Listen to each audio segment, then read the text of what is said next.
कई हजार साल पहले, जब दुनिया में सभ्यताएं धीरे धीरे आकार ले रही थी, एशिया के दिल में उभर रही थी एक महान सभ्यता, प्राचीन चीन। इसकी शुरुआत कोई एक दिन नहीं थी, बल्कि ये एक लंबा, रहस्यमयी और प्रभावशाली विकास था जिसने पूरी मानवता के इतिहास को बदल कर रख दिया।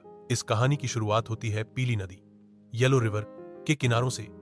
यहीं बसे थे वो लोग जिन्हें आज हम सिया शाह वंश से जोड़ते हैं। ये वंश 2000 ईसा पूर्व के आस पास अस्तित्व में आया था। हालांकि ऐतिहासिक प्रमाणों की कमी के कारण शाह वंश को कभी कभी केवल पौराणिक माना जाता है, पर इसकी कहानियां आज भी चीन के लोक साहित्य में जीवित हैं। इसके बाद आया शांग वंश, जिसने चीन को पहली बार संगठित राज्य का रूप दिया। शांग वंश के शासकों ने कांस्य धातु की कला में अद्भुत उन्नति की। उन्होंने भव्य महल बनवाए, देवताओं के लिए मंदिर बनाए और अपने पूर्वजों से संपर्क साधने के लिए ऑरेकल बोन्स का इस्तेमाल किया। यही हड्डियां आज भी इतिहासकारों को प्राचीन चीन की लिपि और भविष्यवाणियों की झलक देती हैं। शांग के बाद आया जो वंश, जिसने स्वर्गीय आदेश, मैंडेट ऑफ हेवन का सिद्धांत दिया। इसके अनुसार अगर कोई राजा अन्यायपूर्ण होता तो स्वर्ग उसे हटाकर किसी योग्य शासक को सत्ता देता।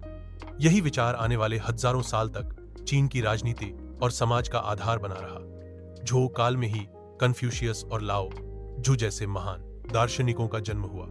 इन विचारकों ने चीन को नैतिकता, अनुशासन, करुणा और संतुलन का पाठ पढ़ाया। झो वंश के अंत होते होते चीन छोटे छोटे राज्यों में बंट गया। इसे सैन्य राज्यों का काल, वॉरिंग स्टेट्स पीरियड, कहा जाता है। इसी अशांत दौर में उभरे कई शक्तिशाली राजा और सेनापति जिन्होंने चीन को एकजुट करने की कोशिश की। अंततः इसमें सफल हुआ चिन शी हुआंगदी, जिसने चिन वंश की स्थापना की। किन वंश ने चीन को पहली बार एक राजनीतिक इकाई में जोड़ा। राजा चिन शी हुआंगदी ने कर व्यवस्था, मुद्रा, माप, तोल और लेखन पद्धति को एक समान किया। और हाँ, उसी ने शुरू करवाई महान चीन की दीवार, ग्रेट वॉल। ये दीवार उत्तरी आक्रमणकारियों से सुरक्षा के लिए बनाई गई थी और इसका निर्माण कई दशकों तक चलता रहा। किन सम्राट अपने कठोर शासन के लिए भी जाना जाता है। उसने असहमति को दबाने के लिए किताबें जलवाईं और विद्वानों को दंडित किया। पर उसका सबसे प्रसिद्ध अवशेष है टेराकोटा आर्मी। 8000 से भी अधिक मिट्टी की विशाल प्रतिमाएं, जिनमें हर सैनिक का चेहरा अलग है, उसकी मृत्यु के बाद भी उसकी रक्षा के लिए बनाई गई। किन वंश के पतन के बाद हान वंश आया, जिसने चीन को विज्ञान, कला, खगोल शास्त्र और तकनीक में नई ऊंचाइयों तक पहुंचाया। इसी काल में सिल्क रोड का विकास हुआ, जिसने चीन को मध्य एशिया, भारत और यूरोप से जोड़ा। प्राचीन चीन केवल शासन की बात नहीं थी, यहाँ की जीवन शैली, दर्शन और सोच ने दुनिया को नया दृष्टिकोण दिया। ताओवाद, कन्फ्यूशियसवाद और बौद्ध धर्म ने आत्मा, प्रकृति और सामाजिक संतुलन को एक नई भाषा दी। इस काल में चीनी लोगों ने कागज बनाना, रेशम तैयार करना, पतंग उड़ाना और गन पाउडर की खोज जैसे चमत्कार किए।